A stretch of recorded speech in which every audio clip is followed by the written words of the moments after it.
안녕하세요. 저는 악마 같았던 동서가 파멸하는 모습을 지켜본 한 40대 여성입니다. 여러분은 인과응보를 믿으시나요? 세상을 살다 보면 우리가 살아가는 인생은 동화가 아니라는 것을 뼈저리게 느끼곤 하는데요. 책 속의 악인들은 마지막에 결국 참교육받지만 막상 우리가 겪는 현실에서는 악인들이 제대로 된 죗값을 받지 않고 떵떵거리고 사는 것을 볼 수 있습니다. 그런 모습들을 보면 저도 과연 이 세상에 정의라는 것이 과연 살아있는지 회의감이 들기도 해요. 하지만 두 얼굴을 한 시누이의 인생이 박살나는 모습을 보면서 사람은 언젠가 벌을 받는다는 것을 깨닫게 되었는데요. 지금부터 저의 이야기를 차근차근 들어주시면 감사하겠습니다. 우리 부부는 시부모의 반대를 무릅쓰고 어렵게 결혼을 했었는데요. 집안도 떼어낼 수 없을 만큼 뜨거운 사랑을 했던 우리는 같은 보육권 봉사활동을 하다 만난 사이였어요. 어릴 때부터 고아로 자랐던 저는 비슷한 처지에 있던 고아들에게 연민과 동병상련의 감정을 느꼈습니다. 취업해 자리 잡은 후에 2주마다 한 번씩 봉사활동을 가곤 했었는데 거기서 자주 마주쳤던 자원봉사자가 지금의 남편이었죠. 그곳에서 사랑의 감정을 키워나간 우리는 조건에 상관없이 사랑했습니다. 남편은 제가 부모 없이 자란 고아인 것이 전혀 문제되지 않고 오히려 어려운 환경에서 씩씩하게 바르게 자란 제가 좋다고 했었어요. 하지만 그것은 남편의 생각일 뿐 시모의 생각은 달랐죠. 어느 날 어떻게 제 번호를 알았는지 시모에게 연락이 왔었어요. 정훈이 엄마라면서 한번 볼 수 있냐고 묻더군요. 처음 남자친구의 엄마와 독대를 했던 날, 저는 가슴이 갈기갈기 찢어지는 감정을 느꼈습니다.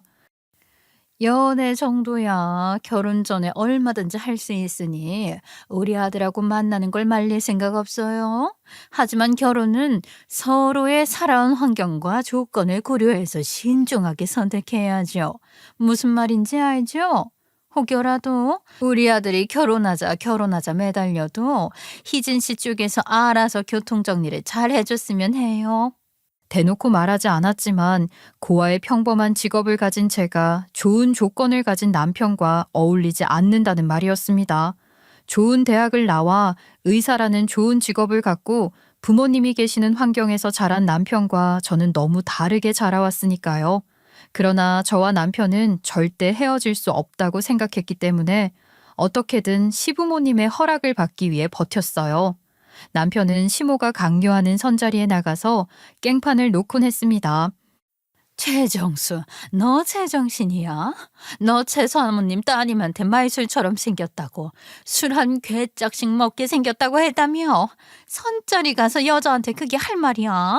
나 이제 최사모님 얼굴을 어떻게 봐? 못 살아 정말. 아니, 또 왜 이래? 엄마가 나가기만 하면 된다고 했지 여자한테 어떻게 말하라고 안 했잖아. 아들, 진짜 왜 이러는 거야? 이러다 너 진짜 장가 못 가? 네가 버린 지 때문에 저번에도 엄마가 망신당했잖아. 오죽했으면 정마담이 너한테는 더는 여자 못 소개시켜주겠다고 하겠냐고.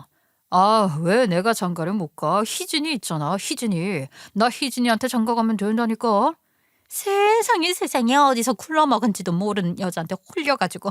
아유, 혈압 올라. 남편은 저와 결혼하기 위해 별별 짓을 다 벌였습니다. 그렇게 2년 동안 남편이 움직이지 않는 바위처럼 저에 대한 순정을 지켰고 마침내 승리를 거뒀죠. 시모는 더 이상 체면치레하지 않고 저를 비난하기 시작했습니다. 그러나 여전히 결혼 후에도 시모는 저를 싫어했습니다. 어머님께서 저번에 망고 드시고 싶다고 하셔서 사왔어요. 아주 달고 맛있어요. 내가 언제 망고를 먹고 싶다고 했니? 나 요새 과일 잘 안 먹어. 과일 너무 많이 먹으면 당뇨 걸리기도 쉽지 않니? 특히 망고가 당뇨에 아주 치명적이라던데. 크나가 너는 건강에 별로 관심이 없나 보구나. 시모는 제가 아무리 잘 해드리려고 해도 아무리 잘 보이려고 노력해도 저를 쳐내곤 했습니다.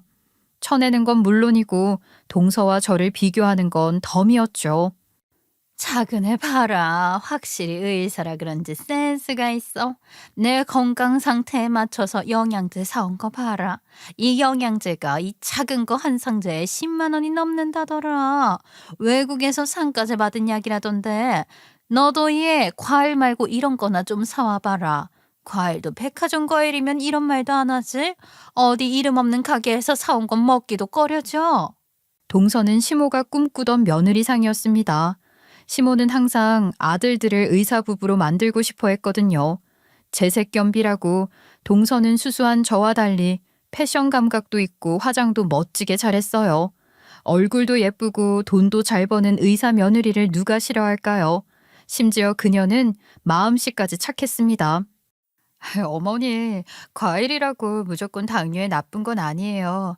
과요불급이라고 항상 필요 이상으로 섭취하는 것이 안 좋은 것뿐이지 적당히 먹으면 문제될 거 없어요. 오히려 망고가 바나나, 복숭아, 수박보다 혈당 지수가 낮다 보니까 혈당을 더 천천히 올려주기도 해요. 게다가 망고 안에는요, 항산화 물질이 있어서 복부지방 감소시켜주기도 해요. 어머니 저번에 뱃살 때문에 고민이라고 하셨잖아요. 적당히 드시면 망고도 건강에 좋으니까 우리 같이 먹어요, 어머니. 그, 그러니? 그럼 네 말대로 한번 먹어볼까? 얘 큰애야, 네가 과일 좀 씻어서 잘라가지고 와봐라. 아유, 아니에요. 제가 할게요. 형님, 망고가 너무 맛있어 보여요. 아, 잘 사오셨다. 이렇게 고운 마음씨를 가진 동서는 제가 시모한테 공격당할 때 저의 편을 들며 지켜줬습니다. 때로는 속상한 저의 마음을 만지며 위로해주기도 했죠. 형님, 너무 속상해하지 마세요. 언젠가 어머님도 형님의 진심을 아실 거예요. 진심은 언젠가 통한다는 말도 있잖아요. 아휴, 고마워, 동서. 진짜 동서밖에 없다. 동서는 어쩜 마음씨도 얼굴처럼 예뻐? 며느리들끼리 으르렁거리는 집안도 많다던데 우리에겐 다른 세상 이야기였어요. 고아로 자란 저는 마치 동서가 자매 같다고 느꼈습니다. 그 생각이 송두리째 바뀐 건 시집 온 지 2년 반이 지난 어떤 사건 때문이었죠. 형님, 잘 좀 부탁드릴게요. 바쁘신데 괜히 폐를 끼치는 거 아닌지 모르겠어요. 무슨 소리야. 오히려 외주일 물어다 줘서 고맙지. 회사에서 너튜브 편집자로 일하던 저는 퇴근 후나 쉬는 날엔 종종 외주 일을 하곤 했습니다. 게임 실황이나 먹방, 브이로그 등 다양한 채널에서 일거리를 받곤 했죠. 동서로부터 받은 일거리는 그녀의 친구가 운영하는 일상 채널에 브이로그를 편집하는 일이었어요. 여느 때와 같이 영상을 편집하고 있던 평화로운 오후, 컴퓨터를 보고 있던 저는 실수로 물이 든 잔을 쏟고 말았습니다. 그러나 저는 물기를 닦을 생각조차 못했어요. 영상 속에서 펼쳐지는 대화가 너무도 충격적이었기 때문이죠. 역시 고학년이라서 배운 게 없어서 그런가? 아니면 머리에 든 게 없어서 그런가? 형님은 내가 뒤에서 무슨 짓 하는지도 모르고 날 찰떡같이 믿더라고. 나 때문에 우리 시어머니가 형님 더 싫어하잖아. 내가 그년이 우리 시어머니 뒷담화하는 거 다 일러 바치거든. 친해지니까 어머니한테 이런 거 저런 거 섭섭한 거 있다면서 하소연하더라고. 야, 너 진짜 너무하다. 너 저번에도 일부러 시댁 모임 시간 잘못 알려주지 않았어? 실수인 척하고 일부러 2시간 늦게 알려줬다며? 그래서 너네 시부모님이 화나셨다고 했잖아. 전화할 때 보면 니네 형님 앞에서는 그렇게 나긋나긋한 척, 착한 척 다 하더니 완전 두 얼굴의 여자야. 너 진짜 무서워. 착한 척보다는 처세술이라고 해줄래? 아, 나라고 부모 없이 자라 배운 것도 없는 고아년 형님이랑 친하게 지내고 싶겠니? 꼴 보기 싫지만 적당히 취할 거 취하면서 사는 거지. 야, 정윤이, 너 그 덕분에 네가 싼 가격으로 브이로그 편집하는 거잖아. 야, 완전 초짜 편집자들도 분당 편집 비용이 최소 10,000원씩 받는다더라. 근데 형님 같은 경력 있는 편집자가 분당 3,000원만 받고 편집해준 건 나 덕분이라고 너 알아? 아, 맞다. 야, 그러고 보니까 지금 영상 촬영되고 있는 거 아니야? 너 브이로그 영상에 식당 온 거 올릴 거라면서. 야, 이런 얘기 해도 되는 거야? 아, 그러네. 나 브이로그 찍는 중이었지? 아, 근데 괜찮아. 식당에서 찍은 거 안 보내면 되는데 뭘. 이따 내가 삭제할게. 하지만 이 영상이 저한테 보내졌다는 건 동서의 친구가 실수로 삭제하지 않고 그대로 보내버렸다는 뜻이겠죠. 타이밍도 죽이더라고요. 제가 분노로 넘실거리는 감정에 점점 끓어오르던 순간 휴대폰이 시끄럽게 울렸습니다. 제가 예상했듯 화면에 뜬 수신자의 정체는 바로 동서였어요. 동서, 웬일이야? 형님, 주말에 푹 쉬시고 있나 해서요. 오랜만에 어떻게 지내고 계시는지도 궁금해서 연락했어요. 오랜만? 우리 3일 전에도 연락했는데 오랜만은 아니지 않나? 아, 그렇죠. 저희 자주 연락하는 사이죠. 말이 헛나왔나 봐요. 휴대폰을 타고 온 동서의 목소리에는 당황함과 두려움이 역력했습니다. 그녀는 바로 물어볼 자신은 없는지 쓸데없는 이야기로 빙빙 말을 돌렸어요. 10분을 딴소리하던 그녀는 모기만한 목소리로 겨우 이렇게 묻더군요. 형님, 저번에 부탁드린 거 말인데요. 혹시 작업하고 계시나 해서요. 안 그래도 지금 작업하고 있어. 작업은 잘 되시죠? 뭐 어려운 거 있으신가 해서요. 어려운 거? 어려운 게 있으면 동서가 도와주려고. 동서 편집일 해본 적 없잖아. 근데 어떻게 도와줄 거야?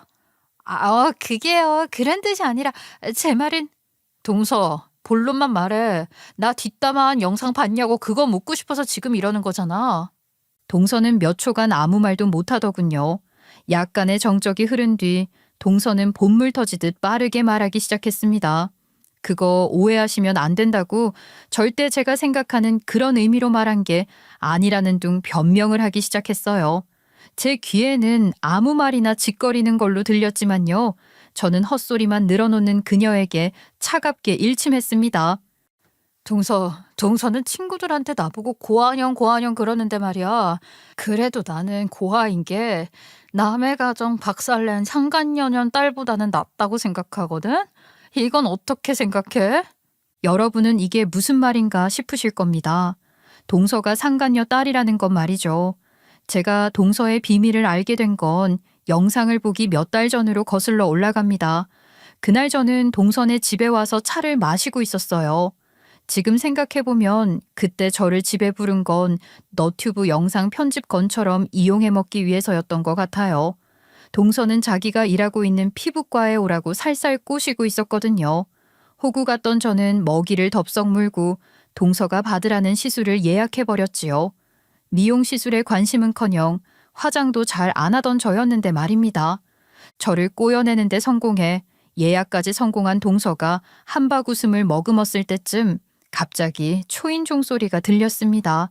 초인종은 멈추지 않고 연달아 계속 울렸죠. 도대체 누가 정신 나간 것처럼 저렇게 초인종을 누르나 싶더군요. 그 사람의 정체는 동서도 전혀 예상하지 못한 사람이었습니다. 인터폰 화면을 본 동서는 굉장히 의아한 표정을 지었죠. 아니, 얘가 왜 이 시간에 말도 없이 찾아왔지? 누군데 그래? 제 동생이요. 원래 항상 미리 연락을 하고 찾아오는 앤데 이상하네. 동서가 문을 열자 동서의 동생이란 사람이 다급하게 집안을 들어왔습니다. 그녀는 급하게 달려왔는지 숨도 헐떡이고 있었어요. 언니, 나 급히 말할 게 있어서 찾아왔어. 지금 이야기할 시간 돼?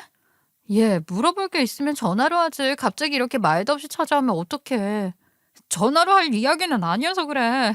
이런 중요한 얘기를 전화로 할 수 없으니까. 아니, 지금 손님도 와 있는데 다짜고짜 찾아와서 이야기할 시간이 있냐고 하면. 그제서야 동서의 동생은 저의 존재를 눈치챈 듯 바라보았습니다. 뭔가 심상치 않은 상황이라는 걸 깨달은 저는 눈치 빠르게 행동했죠. 괜찮아요. 저도 안 그래도 할 일이 있어서 가보려고 했어요. 동서, 다음에 피부과에서 보자. 나 가볼게. 네, 형님. 조심히 들어가세요. 연락할게요. 동서의 집에서 나온 저는 집에 가기 위해 깨깨오 택시를 잡았습니다. 근처에 축제가 열리고 있어서 그랬던 걸까요? 그날따라 깨깨오 택시가 잘 안 잡히더라고요. 10분을 콜택시 어플과 싸운 끝에 간신히 배차를 받았죠. 3분 후 도착이니 조금만 기다리면 되겠다고 혼자 생각할 쯤 갑자기 뒤에서 큰 소리가 들렸습니다. 그런데 그 소리가 좀 낯이 익더라고요. 잠깐만, 혜진아. 내 말 좀 들어봐. 꺼져. 넌 언니도 아니야. 엄마 아빠처럼 언니도 역겨운 인간이라고. 뒤를 돌아보니 동서가 자기 동생의 손을 붙잡고 쩔쩔매고 있었습니다. 동생분은 팔을 휘두르며 동서를 떼내기 위해 안간힘을 쓰고 있었죠. 그 장면만으로도 놀라운데 그 뒤에 동서의 동생이 눈물을 흘리며 한말은 저를 경하게 물들게 했어요. 언니는 다 알고 있었으면서 어떻게 태어날 수가 있어. 우리 엄마가 아빠 가정 파탄내고 우리 낳은 거잖아. 얘, 밖에서 이런 말을 하면 어떡해. 너 입 안 다물어? 밖에서 말하니까 부끄러워? 부끄러운 줄 아는 사람이 이미 벌어진 일을 뭐 어쩌겠냐고 말해? 언니는 전혀 죄책감 따위 안 느끼는 것 같더라. 형부가 다른 여자 만나도 그렇게 말할 수 있어? 동서는 동생의 입을 다급하게 틀어 막으려고 했지만 동서는 몸을 흔들며 악을 고래고래 질렀습니다. 자기 동생을 저지해 보려고 안간힘을 쓰던 동서는 마침내 저와 눈이 마주쳤죠. 어머, 형님, 안 가신 거예요? 제 입장도 난감했어요. 남의 집안의 내밀한 비밀을 들어버렸으니까요. 동서가 저를 보고 당황한 사이 동서의 동생은 재빨리 도망가 버렸습니다. 동서가 급하게 잡으려고 했지만 이미 늦은 후였고 우리 둘만 남게 되었죠. 그녀는 저에게 눈물을 흘리며 애원했어요. 형님, 비밀로 해주시면 안 될까요? 시댁에선 좋은 부모님 밑에서 사랑받으며 자란 줄 알아요. 어머님은 유부남 꼬시는 여자가 제일 싫다고 하셨어요. 엄마 일 때문에 미움받거나 시부모님이 색안경 끼고 볼까봐 저 무서워요. 동서, 내가 왜 시부모님한테 그런 걸 말하겠어. 그리고 그게 동서 잘못은 아니잖아. 자식이 무슨 죄가 있어. 절대 말 안 할 테니까 걱정 마. 동서가 저와 어머님 사이를 이간질하고 사실은 뒤에서 고아라고 깔보며 비웃고 있다는 사실을 알지 않았다면 무덤에 들어갈 때까지 그 일을 입에 올리지 않았을 겁니다. 그러나 추악한 진실을 알게 된 저는 분노에 휩싸여 동서를 공격하기 시작했죠. 형님, 제가 아무리 뒷담화 했더라도 저희 엄마 일 가지고 인신공격을 하시면 안 되죠. 형님이 그러셨잖아요. 자식들이 무슨 죄가 있냐고요. 어머, 기가 막혀. 동서가 다른 사람 앞에서 나보고 고한영거리는 거는 인신공격 아니야? 순 내로남불이야. 동서 동생도 참 불쌍해. 엄마가 상간녀인 것만으로도 충격적일 텐데. 지 언니도 앞에서만 착한 척하는 개념 따위 밥 말아먹은 성격 파탄자니까 말이야. 얼마나 고통스러울까? 동서 같은 사람은 동생한테 의절당해도 싸. 아, 이미 의절당한 건가? 그 뒤로 동생에 대해 이렇다 저렇다 말 없는 거 보면 뻔하지 뭐. 뭐라고요? 야, 너 말 다 했어? 야, 너 지금 나한테 야라고 그랬어?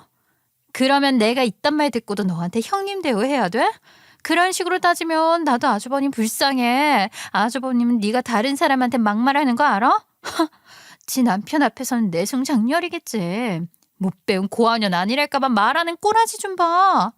동서랑 저는 그날 미친 듯이 다퉜습니다. 그 뒤로 동서와 저의 관계는 아작나버렸죠. 시모조차도 저희의 이상한 기류를 느끼고 너희 둘 싸웠냐고 할 정도였으니까요. 동서도 웃긴 게 그렇게 저랑 싸우고 으르렁대면서도 제가 시모한테 말하는 건 또 불안한지 되도 않는 협박을 하더군요. 형님, 혹시라도 우리 어머님한테 말하면 가만 안 있을 줄 알아요? 그 일을 말한 걸 후회할 정도로 괴롭혀 줄 테니까. 저는 동서의 협박에 코웃음 칠 뿐이었습니다. 애초에 그녀의 비밀을 말할 생각도 없었어요. 그녀의 협박이 무서워서가 아니라 제 안의 최소한의 양심 때문이었습니다. 아무리 동서가 쓰레기 같은 여자라고 해도 가정 환경을 약점으로 휘둘러 그녀를 괴롭히고 싶지는 않았어요. 그럼 저도 동서와 다를 바 없는 인간이 되는 거니까요.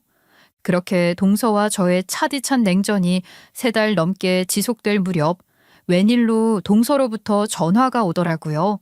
전화를 받기 전 긴장할 수밖에 없었습니다. 앙숙 같은 관계의 동서에게로부터 연락이 왔다는 건 별로 좋은 신호가 아니었어요. 우리가 서로 안부 물을 사이는 아니니까요. 또 싸울 수 있다는 생각에 심호흡을 한 뒤 받기 버튼을 눌렀습니다.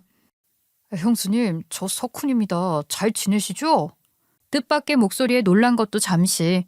서방님은 휴대폰이 고장나서 잠깐 센터에 맡기는 바람에 동서 폰으로 전화를 걸었다고 하셨어요. 다름이 아니라 저희 병원장님 친구분께서 새로 병원을 개업하시는데요. 병원 홍보 영상을 만들어줄 사람이 필요하시다네요. 형수님은 영상 촬영이랑 편집 둘 다 잘하시니까 형수님이 딱 적격일 것 같아서 병원장님께 적극 추천했습니다. 병원장님께 형수님 연락처 드렸으니까 곧 연락 올 거예요. 처음엔 제 허락도 없이 마음대로 일을 받은 서방님께 썩 기분이 좋지 않았어요. 동서일 때문에 더 그랬어요. 앞에서 언급했으니 잘 아시겠지만 자기 친구니까 좀 싸게 해주면 안 되는 동서의 부탁에 호구마냥 말도 안 되는 가격으로 영상 편집을 해줬거든요. 서방님도 친분 있는 사람이니 더 깎아달라고 요구하진 않을까 걱정이 됐습니다. 어찌됐든 이미 연락처를 줬다고 하니 거기서 원하는 금액을 들어보고 아니다 싶으면 거절해야겠다 싶었죠. 그런데 웬걸요. 제가 예상했던 것보다 페이가 세더라고요. 이건 무조건 해야겠다 싶었습니다. 어떤 사람들은 제가 의사 부인이라고 전문직 남편 두면 돈에 크게 목맬 필요 없지 않냐는 소리를 하는데요. 그건 정말 뭘 모르는 소리예요. 요즘에 왜 전문직 남자들도 맞벌이를 선호하겠어요? 의사면 평범한 직장인 다니는 사람보다야 돈을 많이 벌겠지만 그렇다고 부자인 것도 아니거든요. 시모가 아들 둘을 의사로 키워내긴 했지만 자식들이 공부를 잘한 것이지 집안 자체는 평범했었기에 온전히 우리 두 사람의 힘으로 가정을 꾸려가야 했습니다. 앞으로 이세 계획도 대비하고 더 좋은 집으로 이사갈 생각이었기 때문에 돈을 많이 주는 일을 거절할 이유가 없었어요. 두둑한 수입을 얻었기 때문에 주말에 밤새워 편집한 게 피곤하긴 했지만 만족했어요. 병원 홍보 영상을 만들어서 넘긴 지 3주 정도 됐을까요? 시모가 저에게 이사간 동선에 집들이를 오라고 했어요. 병원장님이 집들이에 오신대. 그러니 너도 참석해라. 병원장님 때문에 일거리를 얻은 건데 만나서 감사하다는 인사는 해야 맞지 않겠니? 얘 네가 처신을 잘하면 우리 석훈이 이미지도 더 좋아지는 거야. 형수님, 좀 부탁드릴게요. 저희 이번에 병원장한테 진짜 잘 보여서 정말 승진해야 하거든요. 서방님이 일하는 병원은 상류층들이 이용하는 프라이빗 병원으로 그는 이 병원에서 승진을 하려고 안간힘을 쓰는 중이었습니다. 어쩌다 병원 이야기만 나오면 항상 침을 튀기며 열변을 토하곤 했죠. 여기는 말이죠. 일반인들이 잘 몰라서 그렇지 국회의원이나 기업 회장들도 오는 곳이거든요. 잘만 보여서 줄만 잘 잡으면 앞으로 인생 피는 거라 이 말입니다. 이 병원 내과 과장이었던 놈이 여기 VIP 고객의 신임을 얻어서 투자받고 4층짜리 병원을 개원했는데 말이죠. 사람이 아주 바글바글 하더라고요. 배 아파 죽겠어요. 학벌 보면 나보다 못한 학교 나온 놈인데. 과장 자리를 호시탐탐 노리고 있던 와중에 최근 병원장님의 총애를 받아 집들이까지 초대하는 관계로 발전했으니 어찌 들뜨지 않겠어요. 예전에는 거들떠도 안 보더니 드디어 진가를 알아주는 것 같더라고요. 최근에 나한테 그렇게 살갑단 말이지. 이번에야말로 과장직 꿰차고마다. 분명 집들이를 가면 동서랑 마주칠 게 뻔했지만 거절하기 어려웠습니다. 시모 말대로 병원장님께 감사의 인사를 하는 게 도리인 것 같기도 하고 서방님 덕분에 쏠쏠한 수입을 얻은 만큼 부탁을 쳐내기도 뭐했죠. 그런데 집들이 날짜와 시간이 잡혔다고 시모에게 연락 온 날 벼락 같은 말이 떨어졌어요. 너는 의사 사모님이란 애가 말이야. 옷을 너무 후리하게 입고 다녀. 옷장에도 후드티나 청바지밖에 없지? 병원장님이 널 보고 뭐라 하시겠니? 내가 석훈이 승진 때문에 큰맘 먹고 옷 사 입으라고 카드 주는 거야. 카드는 작은 아가한테 있으니까 둘이 같이 쇼핑해서 그럴듯한 옷 좀 골라라. 아니에요, 어머니. 그냥 제 돈으로 살게요. 굳이 동서가 제 옷 봐줄 필요 없어요. 내가 널 믿을 수가 있어야지. 그때 너 기억 안 나니?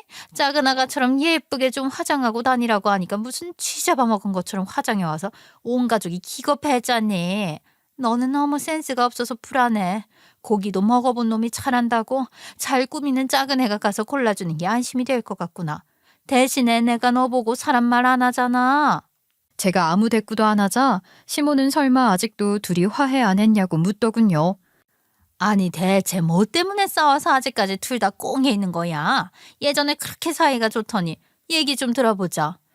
아니에요, 어머님. 동서랑 저랑 꽁에 있어서 그런 거 아니에요. 이미 화해했어요. 동서랑 같이 가서 고를 테니까 걱정 마세요.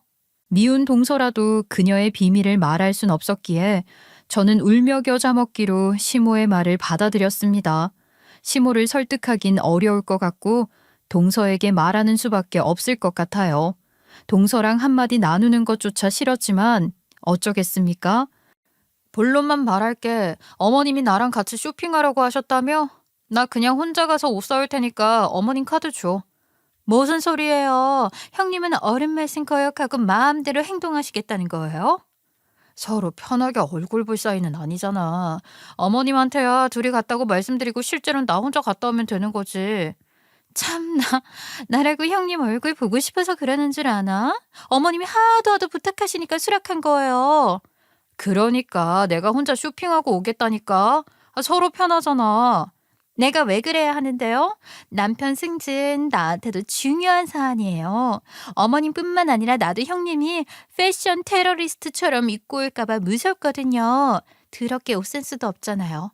토요일 날 오후 2시에 픽업 갈 테니까 그런 줄 알고 있어요. 결국 동서의 고집으로 우리 두 사람은 달갑지 않은 만남을 가졌습니다. 전날 야근을 하고 오늘도 일찍 일어나서 외주일을 하느라 지친 상태였던 저는 동서의 뚱한 얼굴을 보자 더 지친 마음이 들었습니다. 침묵 속으로 가득 찬 차 안. 저는 묵묵히 창밖 풍경만 보고 있었는데요. 한참을 그러고 있던 저는 뭔가 느꼈습니다. 동서, 지금 백화점 가는 길 맞아? 아닌 것 같은데? 백화점 안 가요. 이미 제가 옷 사왔으니 집으로 갈 거예요. 아니, 누구 마음대로 옷을 사? 나 입어보지도 못했는데. 형님이랑 저랑 체형이나 치수 비슷하잖아요. 내가 입을 수 있는 건 형님도 입을 수 있어요. 동서는 제멋대로 지집에 날 데리고 가더니 쇼핑백에서 사왔다는 옷을 보여줬습니다. 동서는 옷과 함께 내게 액세서리도 건넸죠. 이건 산 게 아니라 제가 가지고 있던 팔찌랑 목걸이인데 집들이 할 때 꼭 이거 차고 오세요. 형님은 그 흔한 액세서리도 안 하고 다니시잖아요. 병원장님 만날 때는 신경 좀 쓰세요. 정말 아끼는 거라 주기 싫은데 일이 일인지라 큰맘 먹고 드리는 거예요. 큰 맘은 무슨, 딱 봐도 지가 안 쓰니까 나한테 버리는 것 같았습니다. 목걸이와 팔찌를 관리는 잘해 번쩍였지만 자세히 보면 기스 등 세월의 흔적이 느껴졌습니다. 특히 팔찌가 그랬어요. 한데 동서가 준 옷과 액세서리를 보던 중 뭔가 이상함을 느꼈습니다. 동서, 이거 새 옷 맞아? 그럼 새 옷이지 헌 옷 줬겠어요? 근데 왜 택이 없어? 그리고 나 예전에 동서가 이 원피스 입은 거 본 적 있는 것 같은데? 잠시만요. 형님, 설마 저 의심하시는 거예요? 제가 입던 옷을 형님한테 새 옷이라고 속이고 줬다. 뭐 그런 식으로 몰아가시는 거예요? 왜 사람 누명을 씌워요?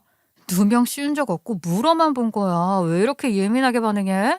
새 옷 맞냐고 물어보는 게 결국 의심해서 물어보는 거니까 누명 씌우는 거 맞잖아요. 택은 제가 제거한 거고 완전 새 원피스라 전 입어본 적도 없는데 눈이 어떻게 된 거 아니에요? 입기 싫으면 관둬요. 백화점 가서 다시 환불할 테니까. 흥분한 목소리로 쏘아대는 동서 때문에 골이 지끈지끈 아팠어요. 여기서 저도 동서를 물고 늘어지며 싸울 수도 있겠지만 일하느라 피곤함이 누적된 상태라 그런지 에너지를 쓰고 싶지 않았어요. 결국 내 쪽에서 백기를 들었습니다. 아유, 뭘 또 환불한다고 난리야. 됐어, 그냥 줘. 저는 동서의 손에서 옷을 빼앗았습니다. 그리고 용건 끝났으니 가보겠다고 말했죠. 동서는 현관문에서 저를 노려보면서 기껏 사람이 좋은 옷 골라왔더니 고맙다는 인사도 안 하고 간다고 투덜댔어요. 동서, 너 착각하는 것 같은데 내가 네 말 믿어서 넘어가는 줄 알아? 싸우기 싫고 피곤하니까 새 옷이고 나발이고 안 따지는 거야. 전 그렇게 싸우고 싶으면 너한테 영수증 내놓으라고 해봐? 한번 제대로 개싸움 해볼까? 동서는 제가 앙칼진 목소리로 영수증 운운하자 찔린 듯 순간 아무 말 못했습니다. 그러다 지 성질 못 이겨 현관문을 쾅 하고 닫더군요. 싹퉁바가지 없는 것. 어찌됐든 저는 동서가 준 옷과 팔찌를 착용하고 서방님네 집들이 날 참석했습니다. 중후한 느낌의 남자 병원장을 상상했던 저는 예상 밖으로 인자해 보이고 인상이 좋은 여자 병원장이라 놀랐어요. 그동안 서방님께 병원장에 대해 들은 적은 몇 번 있었지만 성별에 대해 이렇다 저렇다 말한 적은 없다는 걸 깨달았죠. 자리에는 저와 남편, 시모가 도착해 있었고 곧 동서 어머니도 온다고 말했습니다. 병원장 하나 구워 삶으려고 온 가족이 다 덤벼든다 싶더군요. 웃음꽃을 피우며 이야기하고 있던 와중 저는 묘한 느낌이 들었습니다. 인사할 때만 해도 저에게 생글생글 웃으며 말했던 병원장이 갑자기 굳은 얼굴로 제 쪽을 뚫어져라 쳐다보고 있더라고요. 제가 병원장을 왜 그러시냐는 눈빛으로 쳐다보자 그녀는 제 눈을 피했습니다. 그러다가 시모와 서방님이 늘어놓는 이야기를 들으면서 다시 자꾸 제 쪽을 힐끔힐끔거리는 게 아니겠어요? 저는 저 사람 왜 저러지 싶으면서도 신경을 쓰지 않으려고 했어요. 즐겁게 이야기를 하다가도 잠시 마가 뜨면서 정적이 오는 순간이 있잖아요. 그때 병원장이 불쑥 이런 뜬금없는 질문을 던지는 거예요. 형수님 되시는 분이라고 하셨죠? 실례가 안 된다면 어머님 조남을 물어봐도 될까요? 네? 저희 어머님 조남을요? 마가 떠서 조용해졌을 때보다 더한 정적이 찾아왔습니다. 이 공간에서 제가 고아인 걸 모르는 사람은 병원장 뿐이었죠. 조심스럽게 입을 여는 순간 갑자기 동서가 선수를 치더군요. 저희 형님은 고아라서 부모님이 안 계셔요. 보육원에서 자랐거든요. 이름은커녕 얼굴도 모를걸요? 자기 핏줄을 모르고 자란 거죠. 왠지 기분 나빴습니다. 고아인 걸 밝히는 게 떳떳하지 못해서가 아니라 동서의 답변에 아기가 섞여 있는 듯한 느낌이 들어서였어요. 미소를 건 동서의 표정에서는 비웃음이 엿보였죠. 옆에서 듣고 있던 남편도 저와 똑같은 감정을 느꼈는지 동서한테 한마디 하려는 것 같길래 제가 남편의 손을 잡으며 고개를 저으며 저지했습니다. 그러나 남편이 동서를 노려보는 것까지는 막을 수 없었죠. 아주버님, 왜 그렇게 쳐다보세요? 제가 못할 말한 건 아니잖아요. 부모가 없는 걸 있다고 속이고 거짓말을 할 수는 없잖아요. 재수씨, 적당히 좀 합시다. 네? 뭘 적당히 해요? 제가 뭐 했어요? 사람 이상하게 몰아가시네. 아유, 부부는 일심동체라더니 형님이나 아주버님이나 참 예민하신 것 같아요. 뭐라고요? 지금 나랑 와이프 보고 예민이라고 했어요? 에헤이, 좋은 날 왜 이러실까? 자자, 이 이야기는 그만하고요. 내가 집들이 참석해 주신 분들 위해 준비한 게 있는데. 서방님이 날카로워지는 분위기를 수습하려는 순간 불쑥 병원장님이 또 생뚱맞은 질문을 던졌습니다. 따님이 아니시면 어떻게 이 팔찌를 가지고 계신 거예요? 선물 받으신 건가요? 저 선물 받은 건 아니에요. 사실 이 팔찌는 동서가 저에게 준 거예요. 원래는 제 것이 아니었어요. 병원장의 시선이 이번엔 동서에게 집중됐습니다. 동서에게 병원장은 신문하듯이 질문을 쏟아냈습니다. 이 팔찌를 어디서 구하신 건가요? 누가 이 팔찌를 당신한테 줬죠? 언제 이 팔찌를 받았어요? 어, 이 팔찌는 저희 엄마한테 받은 거예요. 제가 가지고 있다가 형님한테 드린 거였고요. 팔찌를 언제 받았는지는 기억이 가물가물해서 정확하지는 않지만 꽤 오래됐어요. 그럼 그쪽에게 다시 물어봐야겠군요. 어머니 성함이 어떻게 되시는데요? 혹시 정인숙 아니죠? 맞아요, 정인숙. 어머, 어떻게 저희 엄마를 아세요? 당신이 정인숙 그 여자 딸이란 말이죠? 병원장님의 한마디가 분위기가 얼음장처럼 얼어붙었습니다. 짧은 한마디에서 농축된 분노가 느껴졌어요. 잠깐 전에 남편과 동서가 말다툼해서 분위기가 안 좋아졌던 건 애교 수준이었죠. 호랑이도 제 말하면 온다더니 그때 초인종이 딱 울리더라고요. 손님의 정체는 바로 동서의 어머니였습니다. 아이고, 죄송해요. 제가 좀 늦었죠. 일 좀 보고 오느라. 오랜만이네, 정인숙. 잘 살았니? 신수가 훤한 걸 보니 살판 났나 보네. 병원장의 얼굴을 본 순간 동서 어머니의 눈은 그야말로 지진이라도 난 듯 흔들렸습니다. 네? 어머는 누구신지. 저는 처음 뵈는 분인데. 침이나 바르고 거짓말을 해. 난 이 딸한테 준 팔찌 이미 봤어. 기억나지? 우리 우정 팔찌 나눴던 거. 병원장은 자기 가방을 뒤지더니 동서 어머니의 얼굴에 팔찌를 던졌습니다. 우리 우정 편치 말자고, 절대 배신하지 말자고 같이 나눠 가진 팔찌였잖아. 그래놓고 내 남편을 뺏어가 뒤통수를 쳤지? 병원장은 그 말이 끝나자마자 동서 어머니의 머리 끄댕이를 잡고 싸우기 시작했습니다. 기겁한 가족들은 병원장을 떼어놓으려고 애를 썼습니다. 하지만 병원장은 다시 동서 어머니에게 달려들었죠. 동서 어머니가 도망가려다 넘어졌고 그 과정에서 병원장이 동서 어머니를 붙잡으려다가 치마를 잡아버리는 바람에 쏙 벗겨지더군요. 속치마도 안 입으신 건지 망사내의가 그대로 드러났습니다. 그 상황에서 이런 생각을 한 저도 웃기긴 한데 저 나이에도 저런 옷을 입는구나 싶었어요. 시모는 민망한지 두 눈을 가렸죠. 에구머니나, 대체 이게 무슨 일이야? 어? 동서는 병원장에게 소리를 질렀습니다. 우리 엄마한테 왜 이러시는 거예요? 그만하세요. 이미 지나간 일 가지고 이래봤자 무슨 의미가 있냐고요. 지나간 일? 지금 지나간 일이라고 했어? 뭐 하는 거야? 안 나? 병원장은 미친 사람처럼 헷가닥한 눈으로 동서의 머리채를 잡고 끌고 가기 시작했어요. 그리고 곧이어 속옷바람인 시모의 머리채도 잡았죠. 양손에 모녀의 머리채를 잡고 병원장은 미친 듯이 팔을 흔들었습니다. 바람에 흔들리는 허수아비 마냥 두 모녀는 허우적거렸습니다. 이렇듯 서방님네 집은 순식간에 개판이 되어버렸어요. 30분 만에 남편과 서방님이 병원장을 간신히 떼어놓았습니다. 원래 힘이 그렇게 세신 건지 아니면 상간녀 때문에 열이 받아 초인적인 힘이 솟은 건지는 모르겠지만 저희 집안 장정 2명도 말리기 힘겨워할 정도였어요. 싸움이 끝났을 때 동서와 동서 어머니의 꼴은 말이 아니었습니다. 머리는 미친년처럼 산발해 립스틱은 얼굴에 다 번지고 눈에는 씩씩대는 도끼가 올라와 있었죠. 동서 어머니도 망신을 당했지만 동서도 병원장 때문에 옷이 찢겨서 어깨가 그대로 드러나 있었습니다.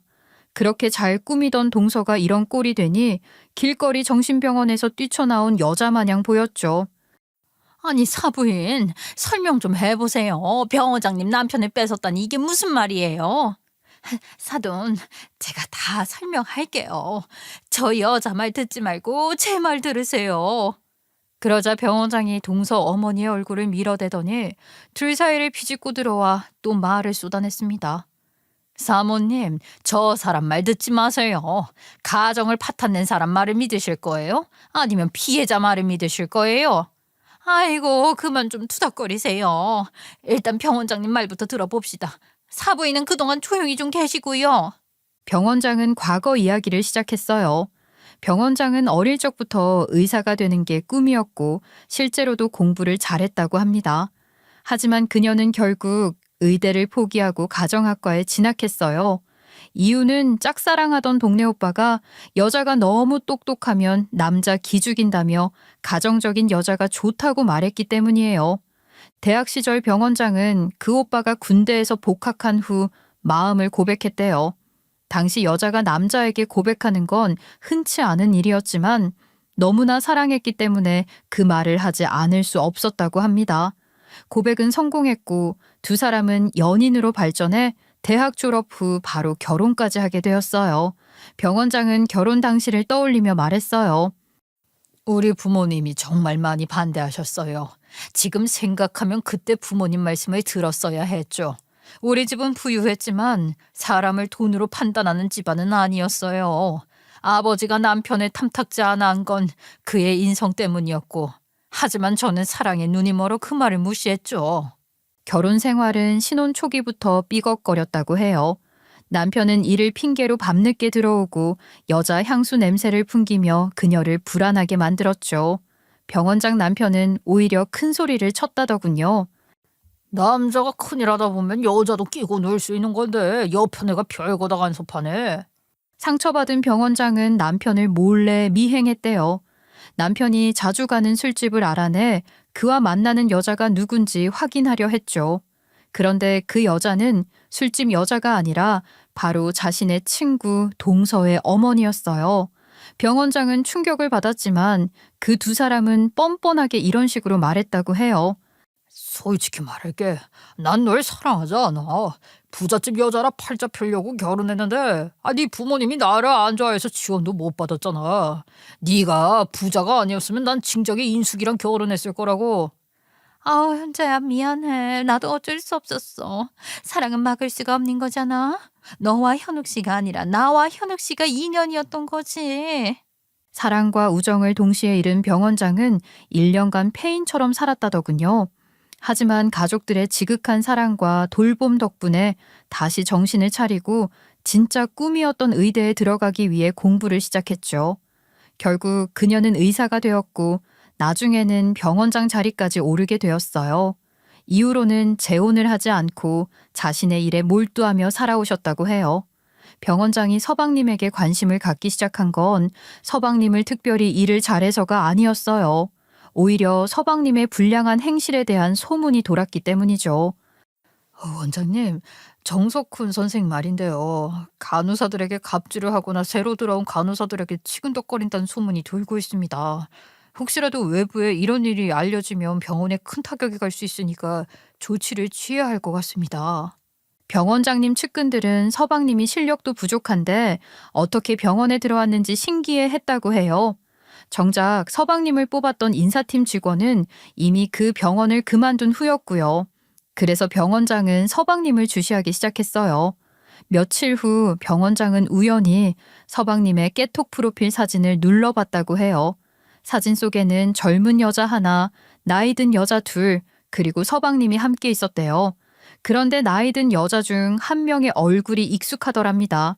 좋지 않은 예감을 느낀 병원장님은 서방님 깨톡 스토리 게시물을 훑어보다가 한 영상을 보고 휴대폰을 떨어뜨렸어요. 영상 속에서 서방님이 정인숙 여사의 생일을 축하한다 라고 말하며 케이크를 바치고 있었죠. 정인숙은 바로 그녀의 인생을 파괴한 상간녀의 이름이었어요. 그 영상을 본 순간 깨달았어요. 내가 분노의 감정을 훌훌 털어내고 살아낸 게 아니라 현실에 체념하며 속으로 삭히고 참아내고 있었다는 걸. 몇십 년 해묵은 감정이 거꾸로 역류하는 듯한 기분이 들더군요. 지금이라도 정인숙의 인생에 큰 스크래치를 남기고 싶었어요. 내가 어떻게든 상처를 주고 싶었습니다. 하지만 병원장이 여기서 크게 착각한 게 있었어요. 바로 서방님을 자기 예친구의 아들로 착각한 것이었어요. 이유는 바로 영상 때문이었습니다. 정인숙 여사님, 사랑하는 우리 엄마 생일 축하드립니다. 올해도 건강하시고 하시는 일 다 잘 되세요. 예전에 제가 아직 동서와 친했을 무렵 동서는 서방님이 넉살이 좋아 동서 어머니에게 가끔씩 엄마 거린다는 말을 했습니다. 장난삼아 친근한 표현으로 한 말이었겠지만 처음 본 병원장 입장에서는 서방님이 자식이라고 충분히 오해할 수 있는 언행이었죠. 병원장은 서방님을 살살 꼬드겨 농락할 계획을 세웠습니다. 오늘 집들이에 온 것도 서방님의 부모님도 참석하는 집들이 자리라는 말을 듣고 온 것이었대요. 병원장은 서방님의 엄마가 자길 모를 가능성이 높다고 생각하셨어요. 서방님이 일하는 병원은 상류층을 위한 프라이빗한 병원이었기 때문에 일반인들에게 홍보되는 걸 원치 않는 분위기였습니다. 그 흔한 홈페이지에도 간단한 소개문밖에 없고 대표인 병원장의 사진조차 없었다고 해요. 서방님이 자신의 부모에게 병원장 이야기는 했겠지만 보통 건너 듣는 수준이지 아들 직장 상사의 이름까지 아는 부모는 드물었어요. 무엇보다 병원장이 대학에 다시 입학해 의사가 될 거라고 상상이나 했겠어요. 두 사람은 그 일 이후로 모르는 사람처럼 살아 소식이 끊겼으니까요. 병원장은 집들이를 가서 자신의 옛 친구이자 원수를 놀래킨 다음 절망을 선물할 생각이었다고 합니다. 가족들 앞에서 상간녀라는 치명적인 그녀의 치부를 밝히고 그녀의 아들도 천국에서 나락으로 보낼 작정이었대요. 네 아들이 병원장의 줄을 타서 승진할 줄 알았겠지만 실제로는 곧 해고가 될 거라는 말을 덧붙일 생각이었죠. 그녀는 가방 속에 오랫동안 가지고 있던 팔찌도 챙겼다고 합니다. 평생을 함께 하자며 나눈 우정 팔찌. 그녀가 증오하는 대상과 나눈 팔찌를 버리지 못한 건 귀금속 공예 디자인을 전공했던 첫째 언니가 만들어준 팔찌라는 게 컸습니다. 그러나 그 이후 첫째 언니는 사고로 세상을 떴고 팔찌는 그녀의 유작이 되고 말았죠. 언니가 만들어준 소중한 팔찌를 버릴 수도 없지만 보고 있으면 분노만 치밀어 올라 상자 속에 넣어두고만 있었어요. 하지만 이게 다시 쓸 날이 올 줄이야. 저는 이 팔찌 들이밀면서 그녀가 한 짓 다시 상기시켜줄 참이었다고요. 서리빨 품은 복수를 꿈꾸고 있던 병원장이니 막상 집들이에 도착했을 때 얼마나 당황했겠나요. 막상 서방님의 엄마는 전혀 다른 분이었고 옛 친구이자 상간녀는 보이지도 않았습니다. 하지만 곧이어 제 손목에 있는 팔찌를 발견했고 출처를 물어물어 동서의 어머니라는 것을 알게 된 것이죠. 모든 사실을 알게 된 시모와 서방님의 얼굴은 백지장처럼 하얗게 변했습니다. 동서가 상간녀 딸이라는 것도 쇼킹하지만 서방님이 나가리 될 거라는 공포였기 때문이죠. 아니 병원장님, 저는 저 집안 아들이 아니잖아요. 병원장님 맘대로 오해하셔놓고 왜 저를 내쫓으신다는 겁니까? 그래요. 대체 왜 저 막장 집안 때문에 우리 아들이 피해를 봐야 합니까? 억울합니다. 아니죠. 해고는 저희 아들이 상간녀 자식인 줄 알고 화나셨을 때 찔러보셨던 생각이셨던 거지. 지금은 아니죠. 아니요. 해고 건은 그대로 진행될 겁니다. 굳이 이 자리에서 정석훈 선생을 해고할 거라고 선언한 건 사적인 감정 때문인 건 사실입니다. 하지만 해고 그 자체는 단순히 제 감정만으로 내린 것이 아닙니다. 이미 병원 관계자들도 동의한 상황이에요. 죄송합니다, 정 선생. 더 이상 우리 병원과 함께하기 어려울 것 같군요. 시모는 뒷목을 잡더니 휘청거렸습니다. 서방님과 남편은 시모를 부축했죠. 병원장은 시모가 쓰러질 듯 말든 관심도 없다는 듯 이만 가보겠다고 말했어요. 집을 나서려는 병원장님을 본 서방님은 다급하게 다시 병원장에게 달려가 애원하기 시작했습니다. 심지어 무릎을 꿇었어요. 아이고 원장님, 부탁입니다. 저 여기서 쫓겨나기 싫어요. 제가 여기에 들어오려고 얼마나 애를 쓴 줄 아십니까? 한 번만 기회를 주세요. 뭐든지 다 하겠습니다. 제가 저 여자 남편이라 그런 거면 인연을 끊고 손절하겠습니다. 저도 어미 입장에서 이렇게 부탁드리겠습니다. 아들은 죄가 없어요. 시모까지 합세하고 병원장의 바짓가랑이를 물고 늘어졌지만 병원장은 귀찮다는 듯 둘을 떼어버리고 사라졌어요. 그 뒤로는 어떻게 됐냐고요? 우리 부부는 아주 피곤했어요. 병원장과 동선의 1차전에 이어 시댁 식구들과 동선의 2차전이 시작됐거든요. 이런 더러운 계집. 어쩜 눈 하나 깜빡 안 하고 속이니? 니네 엄마가 그딴 짓 한 거 친척부터 알고 있었지 너. 아까 보니까 뻔뻔하게 지나간 일을 어쩌겠냐고 당당하게 말하는 꼬라지만 보니까 알겠더구나. 네가 우리 아들 인생을 말아먹었어. 어머님, 남편이 잘린 건 남편 탓이죠. 병원장님 말 못 들으셨어요? 해고 자체는 개인 감정 때문에 한 게 아니라 병원 관계자들도 동의한 거라고요. 당신 대체 밖에서 뭐 하고 다니길래 병원에 잘린 거야? 그리고 말 나온 김에 좀 물어보자. 아까 병원장한테 나랑 인연 끊고 손절하겠다고 했지? 아무리 승진에 미쳐도 그렇지 조강지철 앞에 두고 할 말이야 그게? 조강지처 좋아하시네. 상간녀 딸이 무슨 조강지처야. 네 핏줄이 그렇게 더러운 줄 알았다면 난 너랑 결혼 안 해서 알아? 나 진짜 소름 끼친 게 뭔지 아냐? 대체 왜 그 팔찌를 가지고 있냐고.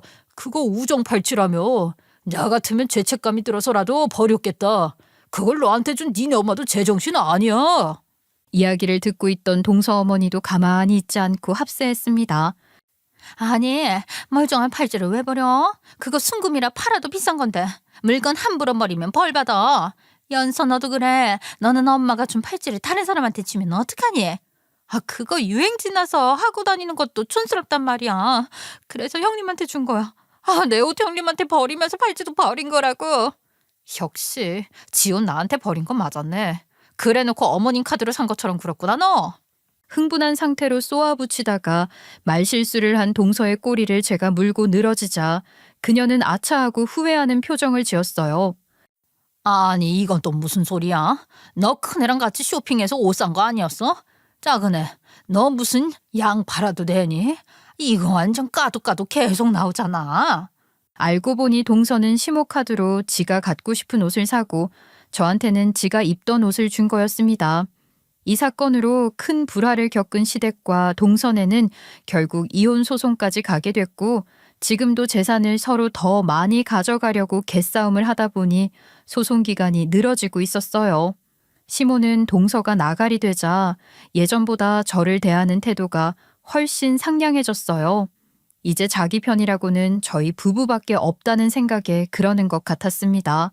시부는 항상 밤에 볼 일 다 보고 집에 들어오고 서방님과도 사이가 안 좋았으니 적적함을 느끼셨겠죠.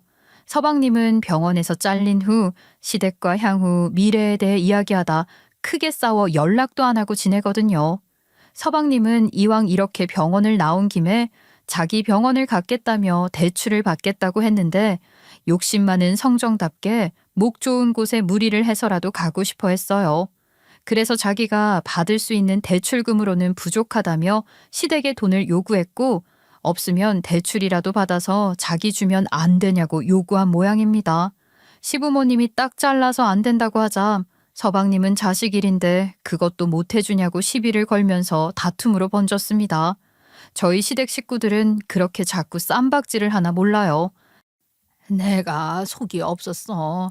아유, 그년이 나한테 와서 네가 내 뒷말을 하고 다녔다는 식으로 이간질을 살살 하더라고. 여우 같은 것에 홀려서 앞뒤 구분 못했다. 미안하다 큰아가. 어머니, 그때는 그렇게 저랑 동서랑 비교하시더니 이제 저밖에 안 남았으니 뒤집듯이 태도를 바꾸시네요. 전 솔직히 어머님 못 믿겠어요. 이미 동서에게 뒤통수를 세게 한 방 맞은 저는 시모의 태도가 살가워졌다고 해서 그게 그리 달갑지 않았어요. 시모나 동서 같은 부류의 인간들은 속으로는 어떤 생각을 품고 있을지 알 수 없는 음침한 것들이었으니까요. 아니 큰애야 왜 말을 그렇게 하니? 아무리 나한테 섭섭한 게 많아도 그렇지. 와이프가 뭐 틀린 말 했어? 100번 맞는 말 했구만. 피곤하니까 그냥 갈래. 엄마랑 또 이거 가지고 말싸움하기 싫어요. 아, 왜 더 있다 가지? 됐어요. 더 이상 여기 있기도 싫어요. 그리고 엄마, 우리 부를 때는 확실한 이유가 있어야 하는 거 아니에요? 길 막힐 때 엄마 집까지 1시간 넘게 걸리는 거 알면서 그냥 심심해서 부른다고? 아, 그게 말이 돼요? 아니, 부모 자식인데 보고 싶을 때 불러내도 되지. 그거 못해? 네, 안 돼요. 난 엄마가 정신 좀 차리고 제대로 차리고 우리 와이프한테 했던 짓거리나 진심으로 반성하면 그때 다시 한번 우리 관계를 생각해 볼 거예요. 지금은 절대 아니에요. 그러니까 연락도 자중해 주시고요. 그 뒤 저와 남편은 우리 둘이 잘 먹고 잘 살자는 마인드로 살고 있습니다. 최근에 저는 회사를 나와 아예 독립을 해서 프리랜서로 전향했어요. 그동안 외주 받으면서 단골 고객을 모았다 보니 일거리가 충분한 편이라 만족하고 있어요. 오늘 들려드린 제 이야기 어떠셨나요? 저는 그 사건을 겪으면서 어떻게든 내가 죄를 지은 것은 어떻게든 돌아온다는 것을 느끼고 사람으로서 최소한의 도덕심과 양심을 지키고 살아야겠다는 다짐으로 살고 있습니다. 여러분도 이 이야기에서 각자 교훈을 얻으셨기를 바라면서 이야기를 이만 마치도록 하겠습니다.